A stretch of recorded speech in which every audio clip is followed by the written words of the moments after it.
Hello everyone, मैं शाकिर हुसैन स्वागत करता हूं आप सभी का आपके अपने परिवार अड्डा 24/7 के CLAT and other law examination channel पर। दोस्तों, आज जो हमारा सेशन होने वाला है वो सेशन होने वाला है बेस्ड ऑन मेमोरी, है ना। सीपीयू के बारे में इंट्रोडक्शन हमने देख लिया कि सीपीयू को, जब सीपीयू किसी प्रोसेस को एग्जीक्यूट करता है तो उस ड्यूरेशन में कौन सा मेमोरी उसको, टेम्पररी मेमोरी जो रजिस्टर था, किस तरह से उसको असिस्ट कर रहा था एंड किस तरह से रैम से सीपीयू को दिया जाता है प्रोसेस को, राइट।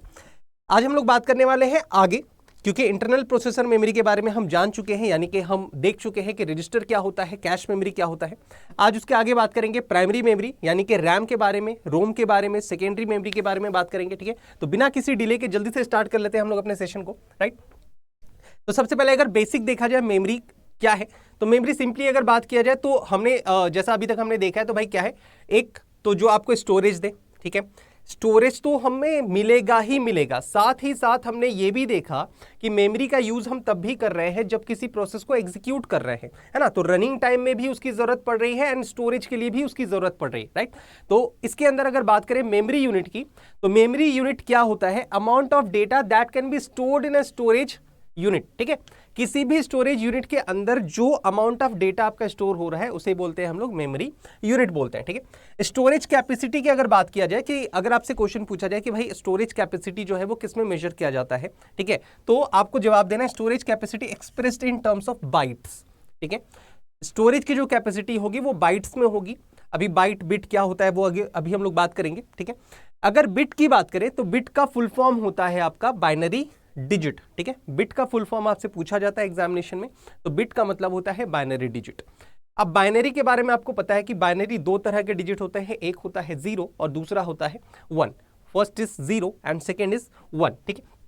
तो बेसिक यूनिट ऑफ मेमोरी होता है ये जो बिट है, ये है आपका बेसिक यूनिट ऑफ मेमोरी। एक डिजिट की बात करें, 0 की बात करें तो वो एक बिट है, ठीक है। 1 की बात करें तो वो भी क्या है, वो भी एक बिट है, ठीक है। Represented by small b. अगर आपको बिट को रिप्रेजेंट करना है then you have to write small b, और अगर आपको बाइट को रिप्रेजेंट करना है देन आप वहां पे राइट करोगे कैपिटल बी, ठीक है। A single byte can support up to 256 unique characters. एक बाइट जो होता है ना, एक बाइट की अगर हम बात करें तो that is equal to 8 bits. एक बाइट की अगर हम बात करें तो एक बाइट जो होता है वो आपके 8 बिट्स के बराबर होता है, ठीक है। 8 बिट के कलेक्शन को बोलते हैं हम लोग एक बाइट। तो यहां पर जितने भी बिट्स है, यहां पर अगर 8 बिट है इसका मतलब हो गया 2 टू दी पावर 8, ठीक है। तो कितना कैरेक्टर ये सपोर्ट कर सकता है, तो 256। 2 की पावर 8 अगर आप इसको सॉल्व करोगे तो आपका आंसर आएगा 256, मतलब 0 से लेके 255 तक ये सपोर्ट कर सकता है कैरेक्टर्स को। 256 unique characters starting with the 000, मतलब 0 से स्टार्ट होगा तो 8 बिट के कैरेक्शन में अगर देखोगे इसको टर्म में, तो 0 से 000 8 बिट तक 0, और मैक्सिमम जब हम लोग नंबर सिस्टम देखेंगे तो किस तरह से बाइनरी को आप डेसिमल में चेंज कर सकते हो। तो ये 8 टर्म्स अगर यहाँ पे 111 है, इसका मतलब ये क्या हो जाएगा, इसको जब आप सॉल्व करोगे तो इसका जवाब आएगा यहाँ पे 255, ठीक है। तो अगर आप इसको यहाँ पर, ठीक है, तो ये क्या हो जाएगा आपका 255 हो जाएगा। तो 0 से लेके 255 तक ये सपोर्ट करता है। टोटल कितने कैरेक्टर सपोर्ट करेगा, तो 256 कैरेक्टर सपोर्ट करेगा, ठीक है। आगे इसमें जाने की जरूरत नहीं है, आगे हम लोग थोड़ा सा और मूव करते हैं। यहां से आपके एग्जामिनेशन में क्वेश्चन पूछे जाते हैं कि भाई मेमोरी के टर्म में इसको अभी आप छोड़ देना, ठीक है। ये वाला जो टर्म है इसको अभी आप छोड़ देना, आपको इतना था दिमाग में रखना है, 4 बिट के कलेक्शन को एक निबल बोला जाता है। जिस तरह से 8 बिट्स के कलेक्शन को हम एक बाइट बोलते हैं, उसी तरह से 4 बिट के कलेक्शन को हम एक निबल बोलते हैं। तो अब देखो कि एक निबल बराबर कितना हो गया, 4 बिट्स, है ना। तो अगर इसको बाइट में कन्वर्ट करना हो तो हमें पता है कि 8 बिट्स बराबर होता है एक बाइट, तो कितना निबल बराबर हो जाएगा, एक बाइट। तो एक बाइट में हो जाएगा आपका दो निबल, क्योंकि 4 + 4, 4 बिट + 4 बिट, तो एक 4 बिट बराबर कितना होगा, एक निबल, फिर 4 बिट बराबर एक निबल, तो 2 निबल के बराबर हो जाएगा, ठीक है। तो एक बाइट बराबर हो जाएगा आपका 2 निबल्स की, which is equal to 8 bits, ठीक है। अब ये कन्वर्जन पूछा जाता है एग्जामिनेशन में, और कोई सा भी एग्जाम देने के लिए जाओगे तो यहां से, इस वाले स्लाइड से एक क्वेश्चन आपका कंफर्म 100% पूछा जाता है। कोई सा भी आप एग्जाम जाओ जहां पर कंप्यूटर के क्वेश्चंस पूछे जाते हैं, तो 1 किलोबाइट केबी की बात कर रहे हैं, तो that is equal to 1024 byte, ठीक है। 1 मेगाबाइट की अगर बात करेंगे तो 1024 KB होगा। 1 गीगाबाइट की बात करेंगे GB, तो ये होगा आपका 1024 MB। 1 TB की बात करेंगे यानी कि टेराबाइट की बात करेंगे तो 1024 GB। उसी तरह से 1 पेटाबाइट की बात करेंगे तो 1024 TB। एंड 1 एक्साबाइट की बात करते हैं तो 1024 PB यानी कि पेटाबाइट। और 1 जेटाबाइट की बात करते हैं तो 1024 EB यानी कि एक्साबाइट। एंड उसी तरह से 1 योटाबाइट की बात करेंगे तो वो होगा आपका 1024 ZB, ठीक है, यानी कि आपका जेटाबाइट होगा। तो इसको आपको दिमाग में रखना है, इसको आपको याद करना है, ध्यान से याद करना। ये एक क्वेश्चन आपका कंफर्म है कि क्वेश्चन पूछा जाता है एग्जामिनेशन में।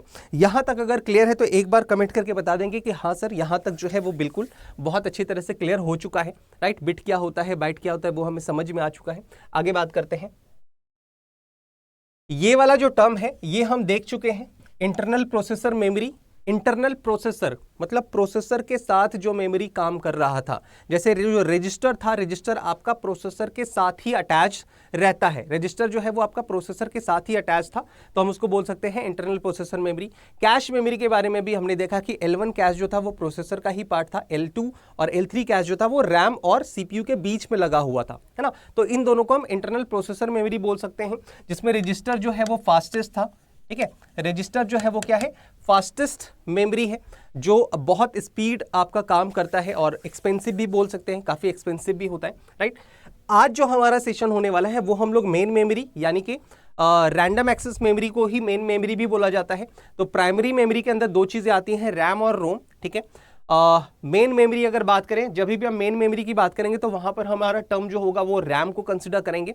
उसके बाद सेकेंडरी यानी कि ऑक्सिलरी मेमोरी बोला जाता है, जो एक सपोर्टिंग मेमोरी होता है।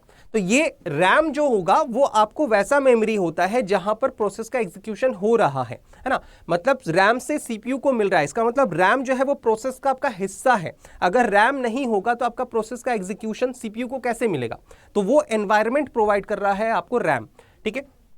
तो सारा काम तो हमारा हो रहा है, लेकिन ये टेम्पोररी है या वोलेटाइल है बोल सकते हैं इसको।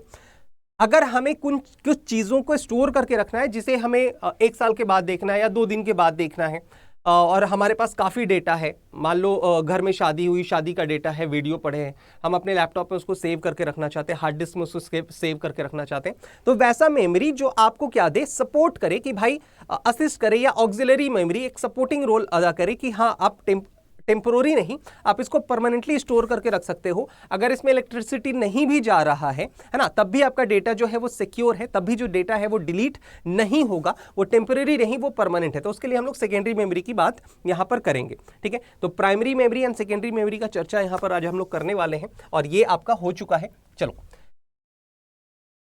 बात कर ले अगर यहां पर हम लोग रैंडम एक्सेस मेमोरी, और ये फेल टू ऑब्टेन कोड क्या आ रहा है, रैंडम एक्सेस मेमोरी रैम की बात करते हैं, तो प्राइमरी मेमोरी का पार्ट है, प्राइमरी मेमोरी का पार्ट है। इसी को हम लोग मेन मेमोरी भी बोलते हैं, इसी को हम लोग क्या बोलते हैं, मेन मेमोरी भी बोलते हैं, ठीक है, मेन मेमोरी भी बोलते हैं।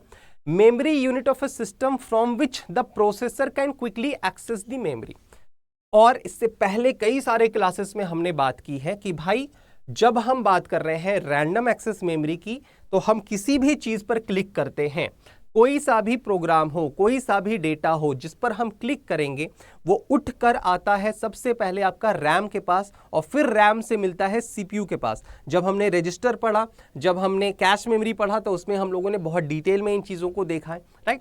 तो वैसा मेमोरी जो अपने पास स्टोर करके रखे थोड़ी देर के लिए, टेम्पोररी, जो प्रोसेसर को वहां से उठाकर देगा और वैसा एनवायरमेंट देगा जहां पर एग्जीक्यूशन होगा, ठीक है। The processor access the following from RAM.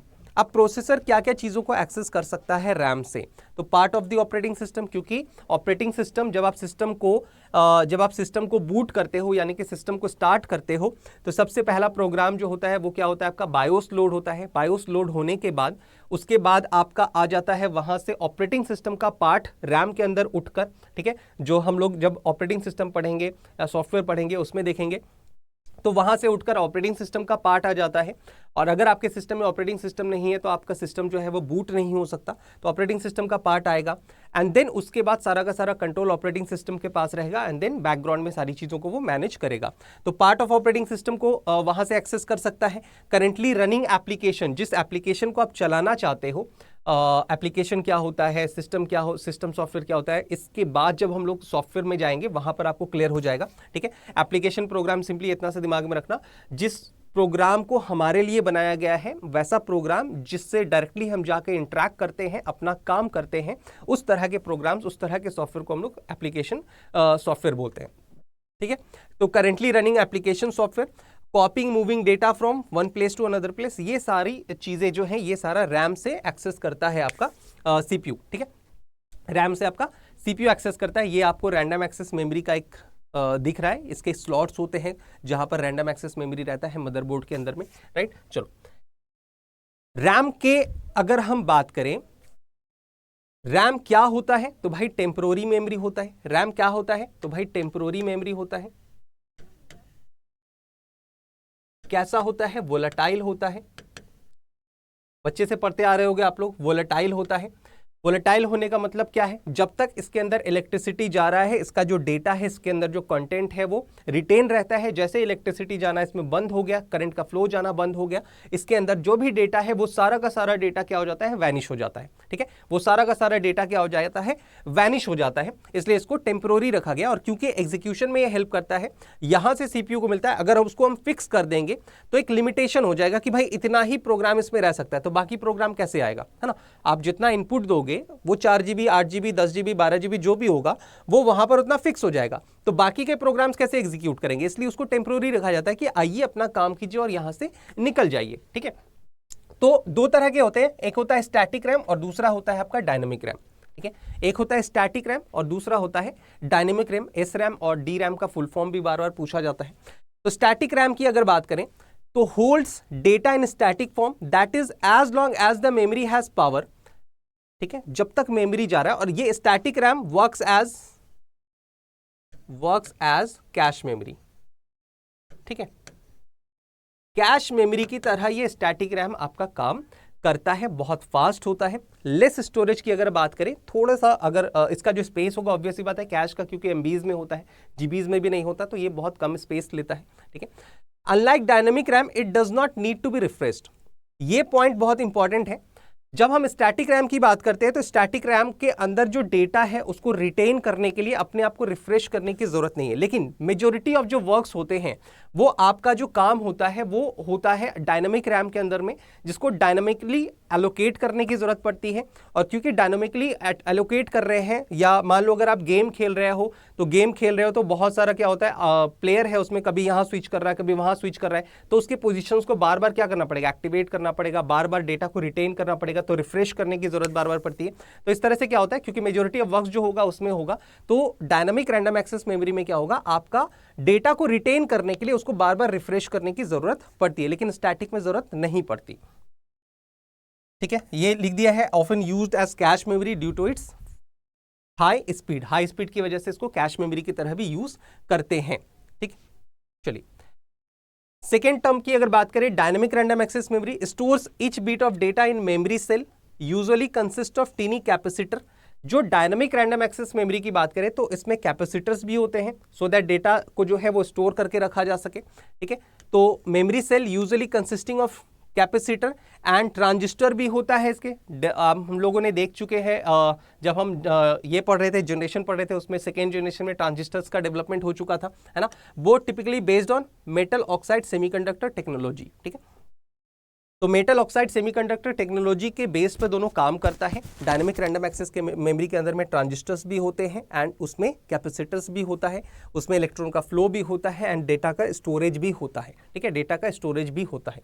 ठीक है, dynamic random access memory continuously refresh itself to retain data, और इसको अपने आप को लगातार बार बार रिफ्रेश करने की जरूरत पड़ती रहती है। ठीक है, चलिए कुछ टाइप्स ऑफ डी रैम की अगर हम लोग बात करें तो इसमें डिटेल में नहीं जाएंगे, बस यहां से आपका जो क्वेश्चन है वो फुल फॉर्म के रूप में पूछा जाता है कि कौन सा है जो डायनामिक रैंडम एक्सेस मेमोरी का नहीं है। और ये अगेन ये लेटेस्ट टेक्नोलॉजी पे बेस्ड होता है। जैसे जैसे आपका टेक्नोलॉजी का एडवांसमेंट होता जाएगा, इसके जो वर्जन्स है वो चेंज होते जाएंगे। ठीक है, तो एसडी रैम का मतलब होता है synchronous dynamic random access memory. Second बात करें DDR SDRAM की बात करें तो डबल डेटा रेट। DDR का मतलब क्या हो गया, डबल डेटा रेट। इसका मतलब कहीं ना कहीं जो टेक्नोलॉजी बढ़ रही है वहां से क्या हो रहा है, आपका एडवांसमेंट बढ़ रहा है, तो वहां से उसकी स्पीड बढ़ रही है, ठीक है, वहां से उसका एक्सेस बढ़ रहा है, तो हाई स्पीड होना स्टार्ट हो जा रहा है, ठीक है। तो ये क्या हो गया, डबल डेटा रेट। तो जिस भी डेटा रेट से मान लो उसका फंक्शन काम कर रहा था, उससे क्या हो गया, डबल डेटा रेट हो गया, ठीक है। उसी में अब अलग अलग टेक्नोलॉजी आ गई, जैसे जैसे उसमें एडवांसमेंट आता चला गया तो DDR1 कर दिया, DDR2 कर दिया, ठीक है। तो जो लेटेस्ट वाला होगा वो ऑब्वियस सी बात है वो क्या होगा, बड़ा होगा। तो DDR5 DDR6 इस तरह से चलता आ रहा है। तो उसके बाद एक आता है आपका RD रैम। तो RD का मतलब होता है Rambus dynamic random access memory. इसमें आपको डिटेल में जाने की जरूरत नहीं है, डायनेमिक रैम आपको पता चल गया क्या होता है। एंड देन यहाँ पर ये सारे जो है उसके टर्म्स हैं, जहां से फुल फॉर्म अगर आपसे क्वेश्चन पूछता है तो बन सकता है, अदरवाइज और इससे कोई दूसरा क्वेश्चन नहीं बनता है डायनेमिक रैम से, ठीक है। चलो, तो रैंडम एक्सेस मेमोरी के अंदर में हमने देख लिया कि भाई स्टैटिक रैम क्या होता है, डायनेमिक रैम क्या होता है, रैम का काम क्या होता है। टेम्पोररी रैम को वोलेटाइल इसलिए रखा जाता है सो दैट जितने भी हम उसको इनपुट दे रहे हैं, जितना भी प्रोग्राम हम एग्जीक्यूट करवाना चाहते हैं वहीं से CPU के पास मिलता है, तो उसको हम फिक्स नहीं कर सकते। फिक्स कर देंगे तो उसमें डेटा आएगा, वो फिक्स हो जाएगा, फिर दूसरे के लिए वक्त नहीं बचे, मतलब दूसरे किसी प्रोग्राम के लिए क्या होगा, स्पेस नहीं बचेगा। इसलिए उसको वोलेटाइल रखा जाता है कि आइए आपका एग्जीक्यूशन हो जाएगा, आप यहां से खाली कर दिए जाएंगे ताकि दूसरा प्रोसेस आए, अपना एग्जीक्यूशन करे, CPU को वहां से मिले, एग्जीक्यूशन हो, एंड देन दूसरा प्रोसेस वहां से निकल जाए। तो स्टार्ट से लेकर कंप्लीट होने तक वो काम करेगा, उसके बाद वहां से उसको हटा दिया जाएगा, है ना। तो ये सारा काम तो हो रहा था, है ना, ये सारा काम तो हो रहा था। तो एक चीज यहां पे सवाल ये उठता है कि सर सारा काम जब आपका हो ही रहा है ना, कि आपका रैंडम एक्सेस मेमोरी में भाई आप वो स्पेस भी दे रहे हो जहां से CPU एग्जीक्यूशन भी कर रहा है, तो हमें रोम की जरूरत क्यों पड़ी, मतलब रोम का ऐसा क्या इंपॉर्टेंस पड़ गया कि हमें रोम के लिए अलग से एक मेमोरी लगाने की जरूरत पड़ गई, क्योंकि सारा काम तो मेरा रैम के अंदर में हो ही रहा है। तो समझना, रैम के अंदर जो भी काम हो रहा है, हमने बताया कि जब इलेक्ट्रिसिटी जाना उसमें बंद हो जाता है, करंट का फ्लो जाना उसमें बंद हो जाता है, तो उसके अंदर जो भी डेटा है, वो जो डेटा है, वो जो कंटेंट है, वो डेटा लॉस हो जाता है ना। तो आप समझना, जब रैम के अंदर सारा काम हो रहा है और उसके अंदर डेटा लॉस हो गया, तो नेक्स्ट टाइम जब आप अपने कंप्यूटर को ऑन करोगे तो उसके अंदर तो खाली है और सारा काम उसी के अंदर होना है, तो खाली है तो वो तो कुछ काम ही नहीं करेगा, वो तो स्टार्ट ही नहीं हो पाएगा, है ना। तो स्टार्ट करने के लिए, अपने सिस्टम को स्टार्ट करने के लिए हमें कुछ ऐसे स्पेशल प्रोग्राम्स की जरूरत पड़ी कि जिसका काम हो अपने सिस्टम को स्टार्ट कर देना। लेकिन जो भी प्रोग्राम्स होंगे कहीं ना कहीं उसको किसी मेमोरी में तो रखना पड़ेगा, रैम के अंदर तो रख नहीं सकते, क्योंकि रैम के अंदर तो हमने उसको इस तरह से बनाया है कि वो क्या हो भाई, वो वोलेटाइल हो, फिक्स नहीं कर सकते उसको। तो इसके लिए स्पेशली रोम को डिजाइन किया गया कि रीड ओनली मेमोरी में क्या होगा, वैसे प्रोग्राम्स को रखेंगे जिसका काम होगा कि जब हमने पावर बटन प्रेस किया तो वो क्या करेगा, वो सिस्टम को स्टार्ट करके दे देगा, ठीक है, सिस्टम को स्टार्ट करके दे देगा, और फिर उसका और दूसरा कोई काम नहीं है कि आप अपना कोई प्रोग्राम उसमें स्टोर करके रखोगे, फिर सारा का सारा काम जो होगा वो रैम के अंदर में होगा, ठीक है। तो रीड ओनली मेमोरी के अंदर में क्या होता है, बायोस रखा जाता है, बेसिक इनपुट आउटपुट सिस्टम रखा जाता है, जिसके अंदर पोस्ट होता है, काफी सारे इनपुट आउटपुट सिस्टम्स होते हैं, जिसका काम होता है जब आप सिस्टम को स्टार्ट करते हो तो वो चेक करता है कि जितने भी हार्डवेयर कंपोनेंट्स हैं वो प्रॉपर्ली काम कर रहे हैं कि नहीं, कनेक्टेड हैं कि नहीं, ये सारी चीजें चेक होती है। और ये स्टार्टिंग द प्रोसेस को क्या बोलते हैं, सिस्टम स्टार्ट करने के प्रोसेस को बूटिंग बोलते हैं, है ना, इसको बोलते हैं बूटिंग। तो बूटिंग के लिए स्पेशली रोम को डिजाइन किया गया सो दैट उसके अंदर वैसे प्रोग्राम्स को रखा जा सके। उसके बाद बायोस इंस्टॉल होने के बाद आपका जो ऑपरेटिंग सिस्टम हार्ड डिस्क के अंदर होता है, C drive, D drive, E drive, किसी भी ड्राइव में आप उसको रख सकते हो, तो वहां पर जो रहता है फिर उसको लोड किया जाता है, उसका कुछ पार्ट लोड किया जाता है रैम के अंदर में। और एक बार आपका रैम के अंदर में फिर कंट्रोल आ गया, तो जैसे अभी हमने देखा था ना कि रैम के अंदर में ऑपरेटिंग सिस्टम का कुछ पार्ट होता है, तो वो रैम के अंदर में वो ऑपरेटिंग सिस्टम का कुछ पार्ट होता है, एंड देन फिर उसके बाद सारा का सारा काम जो होगा फिर रैम के अंदर होगा। तो रैम को असिस्ट करने के लिए, सिस्टम को स्टार्ट करने के लिए ये रोम का डेवलपमेंट हुआ सो दैट वैसे प्रोग्राम्स को उसमें रखा जा सके। और यहाँ पे रीड ओनली मेमोरी इसको क्यों बोलते हैं, रीड ओनली मेमोरी क्यों बोलते हैं, क्योंकि जब आप इसको इसमें क्या कर सकते हो, सिर्फ रीड कर सकते हो, आप इसमें कोई अपना डेटा नहीं रख सकते। आपने देखा होगा कि जब आप सिस्टम स्टार्ट करते हो, जब बूटिंग हो रहा होता है, तो उस ड्यूरेशन में कुछ भी वो इनपुट आपका नहीं लेता है, आप कुछ लिखना चाहते हो तो नहीं होता है, ठीक है, क्योंकि उस वक्त वो क्या कर रहा है, सिर्फ रीड कर रहा है, उसका काम सिर्फ रीड करने का है, आप उसमें राइट नहीं कर सकते, कुछ लिख नहीं सकते। लेकिन जब रैंडम एक्सेस मेमोरी में एक बार जब डेस्कटॉप ऑन हो जाता है, फिर जितना भी काम आप करते हो तो वो रैंडम एक्सेस मेमोरी के अंदर में होता है, ठीक है, तो आप रीड भी करते हो, आप राइट भी करते हो, आप सारा काम कर सकते हो उसमें। तो use to store special instructions program BIOS non volatile in nature can read only, ये सिर्फ क्या कर सकता है, रीड कर सकता है इनबिल्ट इन सिस्टम। और रोम आपका इनबिल्ट आता है, आप चाहो तो रैम को बढ़ा भी सकते हो, मान लो 4 GB का रैम है तो आप उसको एक्सटर्नली 8 GB का भी लगवा सकते हो, लेकिन रोम को ऐसा करने की जरूरत नहीं, क्योंकि रोम हमारे पर्सनल पॉइंट ऑफ व्यू से है ही नहीं, है ना, तो वो क्या है, सिर्फ वैसे प्रोग्राम्स को स्टोर करके रखता है। अब इसके बाद जब हमें बड़े प्रोग्राम्स को स्टोर करके रखना पड़ेगा लॉन्ग टर्म के लिए, या किसी भी प्रोग्राम को जो हम चाहते हैं कि भाई ये जो है ये वोलेटाइल ना रहे, इसको हम लॉन्ग टर्म के लिए रखते हैं, स्टोर करके रखते हैं, अपनी यादों को सजो के रखते हैं, तो उसके लिए फिर हम लोग ऑक्सिलरी मेमोरी या सेकेंडरी मेमोरी की जरूरत पड़ती है, राइट। तो रोम आपको समझ में आ चुका होगा, ठीक है। चलो रोम के कुछ टाइप्स की बात कर लेते हैं। एक आता है आपका मास्क्ड रोम। तो first ROM were hard wire, इसमें ना वायरिंग के थ्रू रोम जो था वो वायर के रूप में था, ठीक है, वायरिंग के थ्रू किया जाता था इसमें। First ROM were hard wire device that contains pre program set of instructions, इसमें पहले से कुछ प्रोग्राम्स इंस्टॉल कर दिए जाते थे, आप इसमें कुछ भी चेंजेस नहीं कर सकते थे, ठीक है। तो ये था आपका मास्क्ड रोम।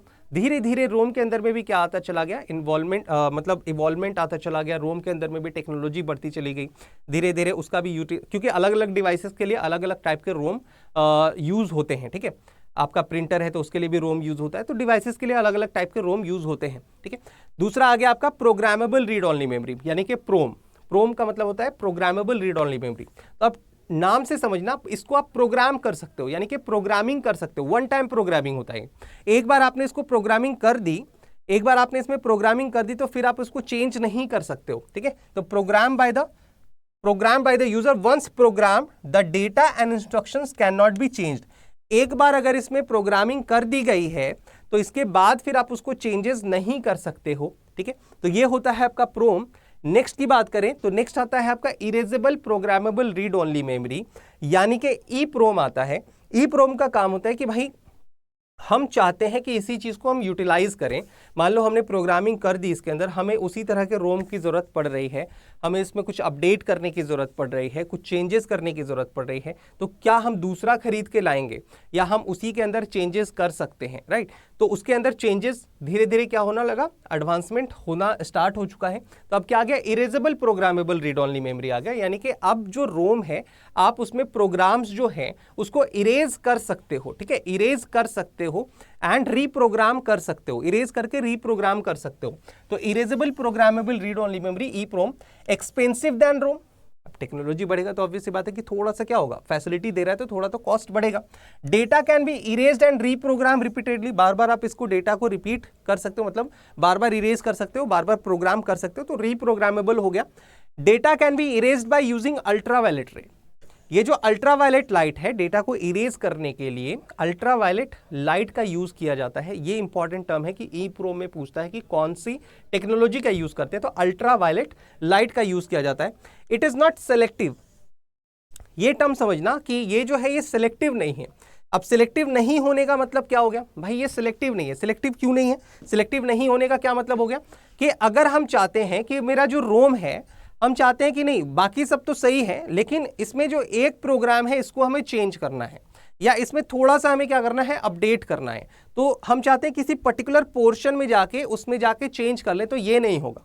अगर आपको चेंज करना है भैया तो आप पूरे को एक बार क्या करो, डिलीट करो, इरेज करो, फिर नया प्रोग्राम आप उसमें करो, नया प्रोग्रामिंग करो। तो ये एक सिलेक्शन, ये क्या था उसमें एक ड्रॉबैक था। तो सिलेक्टिव नहीं था कि हमें किसी पर्टिकुलर पोर्शन पे इसको इरेज करना है, तो वो नहीं था, आपको पूरा इरेज करना पड़ेगा, तो सिलेक्टिव नहीं था। इरेज द एंटायर रोम, ये क्या करता है, पूरे के पूरे रोम को एक साथ इरेज कर सकता है, ठीक है, पूरे के पूरे रोम को एक साथ इरेज करेगा इसके प्रोग्रामिंग्स को। तो ये भी तो एक ड्रॉबैक है। तो इसका मतलब अब धीरे धीरे जो टेक्नोलॉजी बढ़ेगी तो कहीं ना कहीं यहाँ पर जो क्या है, यहाँ पर हम चाहते हैं कि भाई नहीं, अब हम कहाँ जाना है, सिलेक्टिव जाना है, कि जिस पर्टिकुलर पोर्शन में हमें जाकर इरेज करना है उस पर्टिकुलर पोर्शन में जाके इरेज करके हम प्रोग्रामिंग कर सकें, है ना। तो नेक्स्ट आ जाता है आपका EEPROM, ठीक है, electrically erasable programmable read only memory. Electrically erasable programmable read only memory आ जाता है। Can be reprogram as usual जो आपका EEPROM था, ठीक है। Data can be erased by applying an electric field या इलेक्ट्रिक चार्ज, ठीक है, with no need of ultraviolet lights.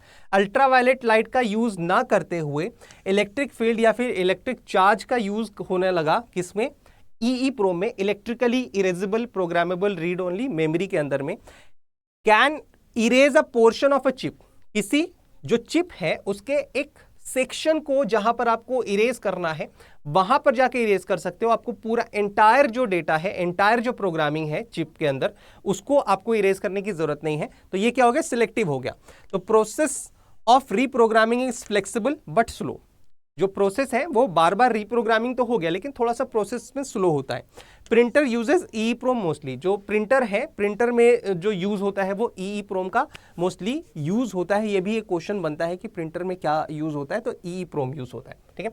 तो होप सो यहाँ तक जो आपको अच्छे से समझ में आ चुका होगा, है ना। तो अगर आप सभी को समझ में आ गया तो एक बार कमेंट करके बता दीजिए कि हाँ सर जो चीज़ें हैं वो अच्छे से समझ में आ रही हैं। तो फटाफट से एक बार सभी लोग कमेंट कर देंगे, और अभी तक सेशन अगर अच्छा लग रहा है तो लाइक कर देंगे, शेयर कर देंगे, एंड जो नए हैं वो चैनल को सब्सक्राइब जरूर से कर लेना, ठीक है।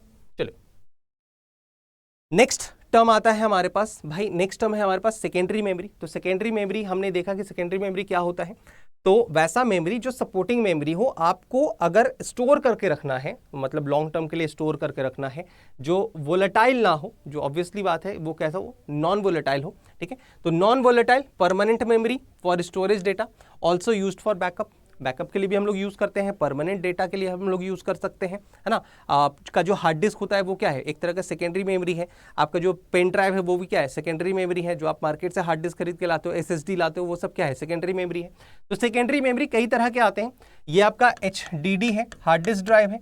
ये आपका SSD है, सॉलिड स्टेट ड्राइव है, ठीक है। ये आपका फ्लॉपी डिस्क है, ये जिप डिस्क है, ये मैग्नेटिक डिस्क है, मैग्नेटिक टेप है ये, ठीक है। तो सेकेंडरी स्टोरेज के अंदर में काफ़ी सारे डिवाइसेस आने लगे। आपका जो CD है, CD-ROM है, DVD-ROM है, वो सारी चीज़ें सेकेंडरी के अंदर आने लगी, क्योंकि अब हम स्टोरेज के रूप में उसको यूज़ करना स्टार्ट कर चुके हैं, ठीक है। तो इसके बारे में फटाफट से देख लेते हैं। इस पिक्चर को थोड़ा सा दिमाग में रखना। ये जो टर्म आपको यहाँ पर दिखाई दे रहा है सेकेंडरी मेमोरी का, या सेकेंडरी स्टोरेज कह सकते हैं इसको, सेकेंडरी स्टोरेज का, इसके अंदर कई सारे सेक्शन हैं। 2 सेक्शन में इसको तोड़ा गया है, एक है सिक्वेंशियल एक्सेस और दूसरा है डायरेक्ट एक्सेस। सिक्वेंशियल एक्सेस के अंदर में आपका एक टर्म आता है मैग्नेटिक टेप।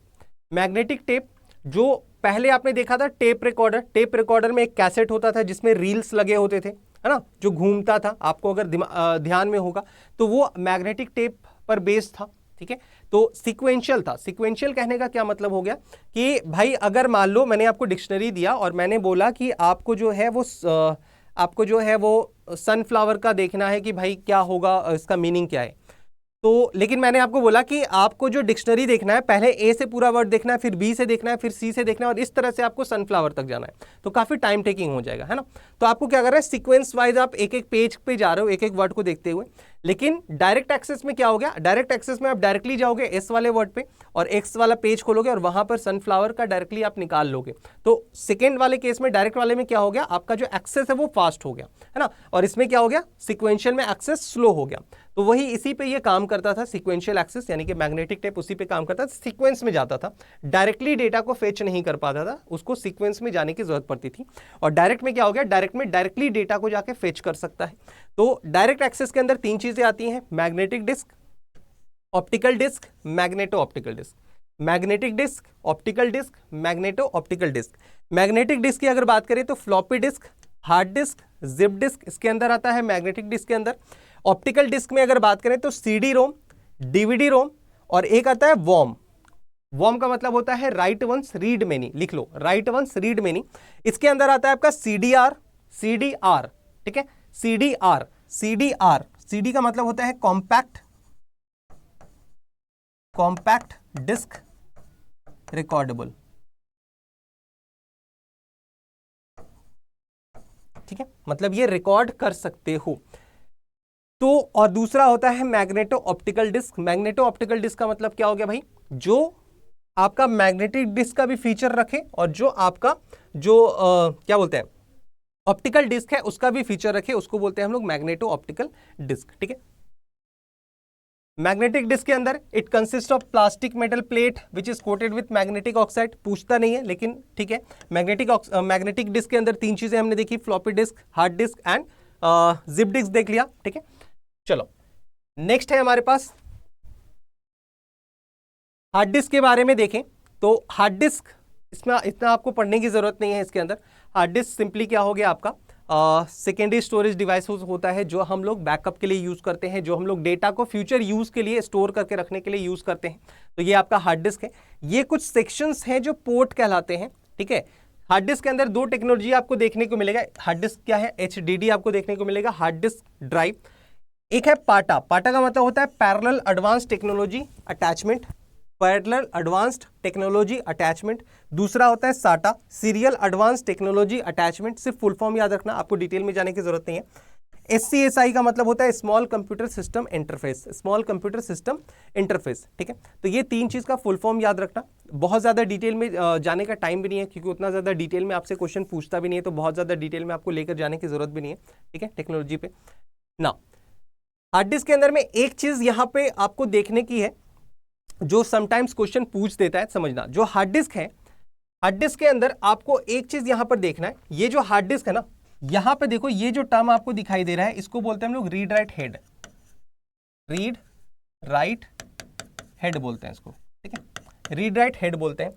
ये जो है, ये जो चक्री लगा हुआ है ना, ये है प्लेटर, ठीक है, ये प्लेटर घूमता है और इसके ऊपर दो सरफेस होते हैं जिसमें डेटा रहता है और इसी रीड राइट हेड के थ्रू डेटा को रीड किया जाता है एंड राइट किया जाता है, इसी रीड राइट हेड। और ये जो रीड राइट हेड है ये सर्कल घूमता है और यही आगे पीछे इस तरह से मूव करता है और ये दोनों साइड में रहता है, एक अपर साइड में भी एक लोअर साइड में भी।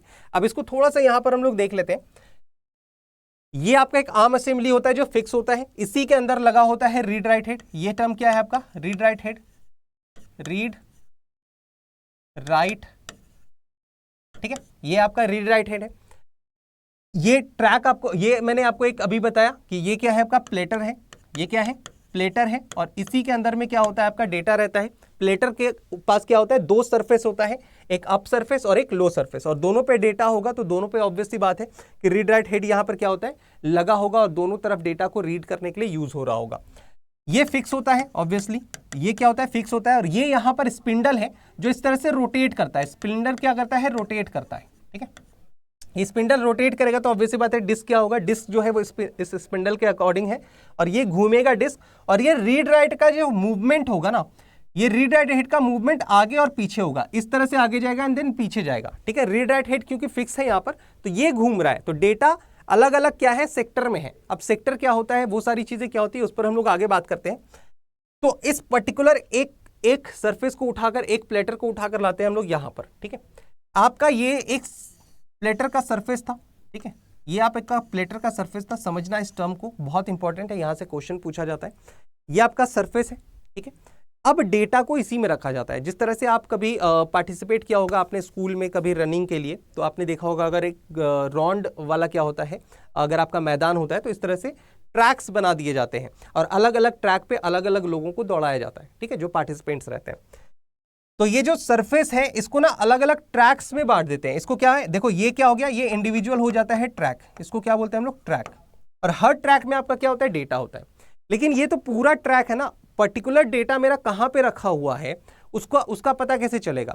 तो हर ट्रैक को क्या करते हैं, हर ट्रैक को क्या करते हैं अलग अलग, हर ट्रैक को क्या करते हैं अलग अलग सेक्टर में बांट देते हैं। जैसे ये पूरा एक ट्रैक है, मान लो 0 है, 1 है, 2 है, 0 से स्टार्ट होता है इनर से आउटर, तो ये पूरा एक ट्रैक है। तो ये इंडिविजुअल, ये इतना क्या हो गया, ये एक ट्रैक सेक्टर हो गया, ठीक है। अब हर ट्रैक को क्या कर दिया गया, एक ट्रैक सेक्टर में बांट दिया गया।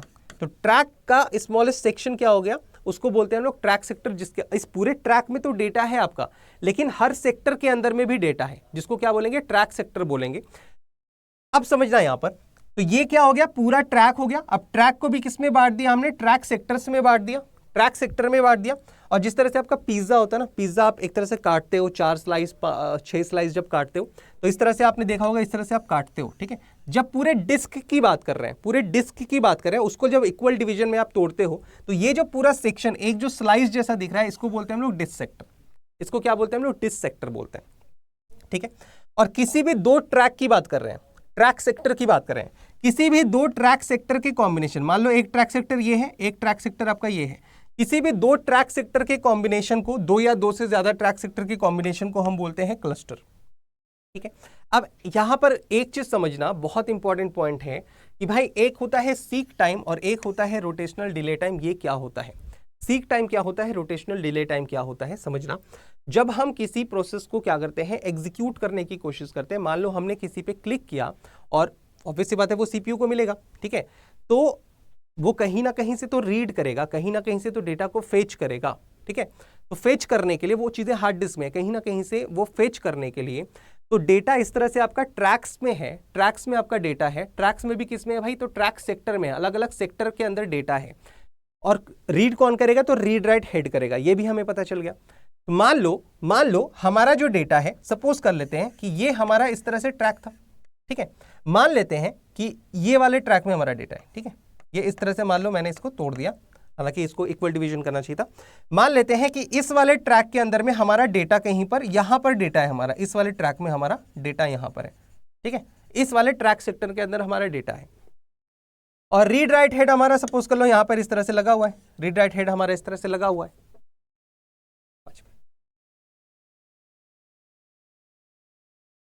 ठीक है, खत्म कर लो, ठीक है,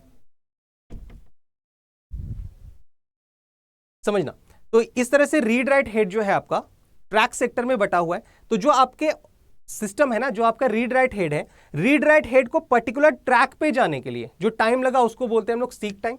लेकिन इस ट्रैक पे तो आ गया, लेकिन अब डेटा कहां है आपका, इस सेक्टर के अंदर है। अब इस ट्रैक पर आने के बाद इस सेक्टर पे आने में जितना टाइम लगेगा उसको बोलते हैं हम लोग रोटेशनल डिले टाइम, या फिर लैटेंसी टाइम, या फिर लैटेंसी बोलते हैं इसको, ठीक है। तो ये होपफुली आपको समझ में आ चुका होगा। फिलहाल दूसरा क्लास है तो फटाफट से मुझे इस सेशन को वाइंड अप करना पड़ेगा।